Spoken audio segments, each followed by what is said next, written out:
নমস্কার বন্ধুরা, সোনার কিচেন ঘরে তোমাদেরকে স্বাগত জানাই। তো আজ আমি তোমাদেরকে খুবই মজাদার একটা তরকার রেসিপি বানিয়ে দেখাবো। তো এই রেসিপির ভিডিওটি পুরো দেখার অনুরোধ রইল। আর রেসিপিটি যদি ভালো লাগে কমেন্ট করো, লাইক শেয়ার সাবস্ক্রাইব করে আমার পাশে থেকো। যারা এখনও পর্যন্ত আমার চ্যানেলটিকে সাবস্ক্রাইব করেছো তাদেরকে অসংখ্য ধন্যবাদ। যারা এখনও আমার চ্যানেলটিকে সাবস্ক্রাইব করোনি, অনুরোধ রইল আমার চ্যানেলটিকে সাবস্ক্রাইব করে আমার পাশে থাকার জন্য।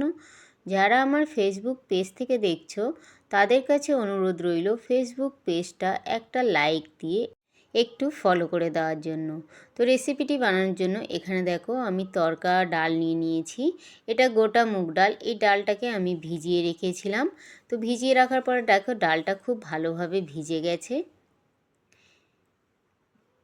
এবার এই ডালটাকে আমি কুকারের মধ্যে দিয়ে দেবো। তো ডালটা আমি কুকারের মধ্যে দিয়ে দিয়েছি। এবার ওই ডালের মধ্যে আমি দুটো তেজপাতা দিয়ে দিলাম। অল্প একটু আমি ঝাল লঙ্কার গুঁড়ো দিয়ে দিলাম।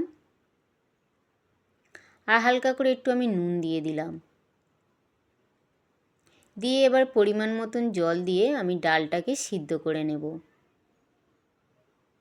তো ডালটা তো এখানে আমি সিদ্ধ করতে বসিয়ে দিয়েছি। এবার ওই তরকা ডালের জন্য আমি একটা মশলা বানাবো। তো তার জন্য দেখো আমি একটা মিক্সিং জার নিয়ে নিয়েছি।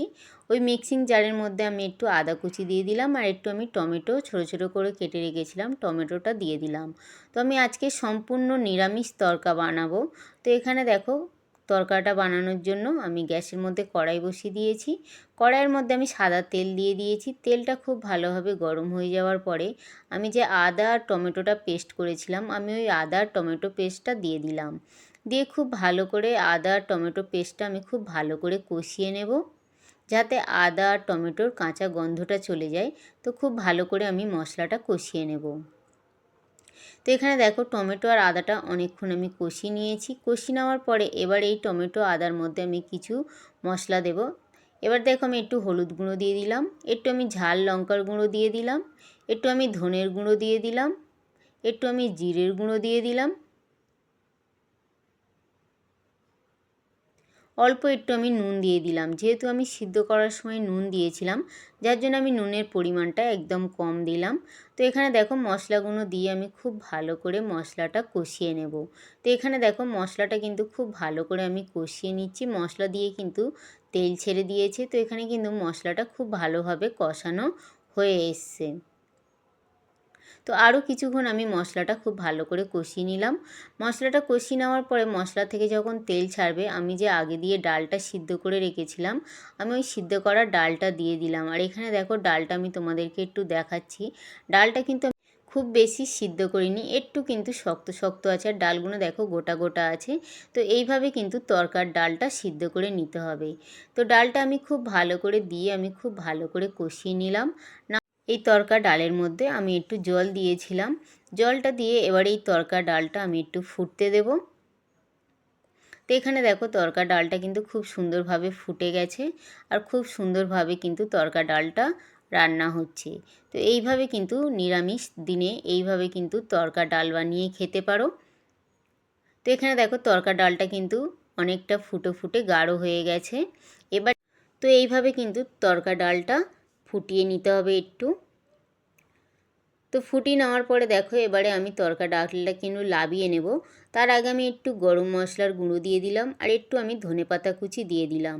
ধনেপাতা কুচি আর গরম মশলাটা দিয়ে আমি খুব ভালো করে নাড়াচাড়া করে নেব। নিয়ে আবারও আমি 1 থেকে 1.5 মিনিটের মতন ডালটা ফুটিয়ে নেব। নিয়ে আমি এখানে দেখো গ্যাসটা বন্ধ করে দিয়েছি। তরকা ডালটা কিন্তু রেডি হয়ে গেছে। তো এবার এই তরকা ডালটা আর একটু সুস্বাদু বানানোর জন্য আমি আর একটু অন্য রকম করে বানিয়ে নেব তরকা ডালটা। তো এখানে দেখো একটা আমি প্যান বসিয়ে দিয়েছি। ওই প্যানের মধ্যে আমি একটু সাদা তেল দিয়ে দিলাম। সাদা তেলটা গরম হয়ে যাওয়ার পরে এখানে আমি একটু লম্বা করে আদা কেটে রেখেছিলাম, ওই আদাটা আমি দিয়ে দিলাম। আদাটা একটু আমি হালকা ভেজে নেব নাড়াচাড়া করে, যাতে আদার কাঁচা গন্ধটা চলে যায়। তারপরে দেখো আদাটা ভাজা হয়ে যাওয়ার পরে আমি এখানে এই আদার মধ্যে একটু পনির দিয়ে দিলাম। ছোট করে একদম কেটে নিয়েছি পনিরটা। যেহেতু এটা একটা নিরামিষ তরকা একটু ভালো লাগার জন্য এইভাবে আমি বানিয়ে নিচ্ছি। নাহলে তোমরা কিন্তু আমি আগে যেভাবে বানিয়েছি এইভাবেও কিন্তু খেতে পারো। তো তো এবারে দেখো পনিরটা দেওয়ার পরে আমি একটু নাড়াচাড়া করে নিলাম। নাড়াচাড়া করে নেওয়ার পরে ওই পনিরের মধ্যে আমি একটু নুন দিয়ে দিলাম। নুনটা দিয়ে আবারও আমি কিছুক্ষণ নাড়াচাড়া করে নেব।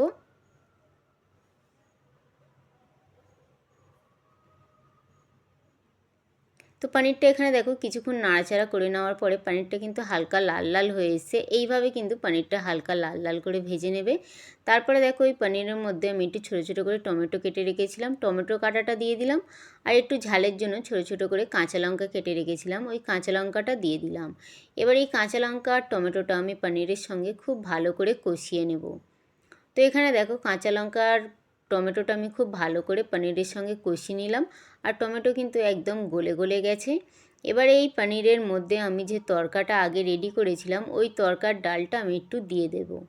দিয়ে খুব ভালো করে এই পনিরের সঙ্গে আমি মিশিয়ে নেব এই তরকার ডালটা।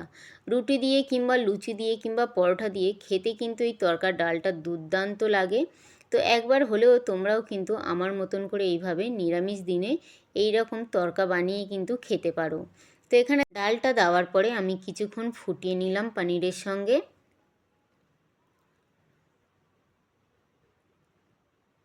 তো কিছুক্ষণ ফুটিয়ে নেওয়ার পরে এখানে দেখো ওই ডালটার মধ্যে, তরকা ডালটার মধ্যে আমি একটু ধনেপাতা কুচি দিয়ে দিলাম। ধনেপাতা কুচিটা দিয়ে আমি একটু নাড়াচাড়া করে 30 সেকেন্ডের মতন একটু ফুটিয়ে নেব। নেওয়ার পরে কিন্তু এখানে আমার নিরামিষ পনির তরকা কিন্তু পুরো রেডি হয়ে যাবে। তো এখানে দেখো আমি কিছুক্ষণ নাড়াচাড়া করে নিলাম। নেওয়ার পরে এবারে আমি গ্যাসটা বন্ধ করে দেব। দেওয়ার পরে কিন্তু এখানে আমার নিরামিষ পনির তরকা পুরো রেডি। তোমরা কিন্তু এইভাবে একবার হলেও নিরামিষ দিনে এইভাবে পনির তরকা বানিয়ে খেতে পারো। তো এখানে দেখো আমার পরিবেশন করার জন্য পুরো রেডি হয়ে গেছে। আর কত সুন্দর দেখো দেখতে লাগছে, আর খেতেও কিন্তু দুর্দান্ত হয়েছিল। মনেই হচ্ছিল না যে এটা নিরামিষ তরকা। তো একবার হলেও তোমরাও কিন্তু এভাবে বানিয়ে খেতে পারো। আশা করি ছোট থেকে বড় সবাই কিন্তু ভীষণ ভীষণ ভালো লাগবে।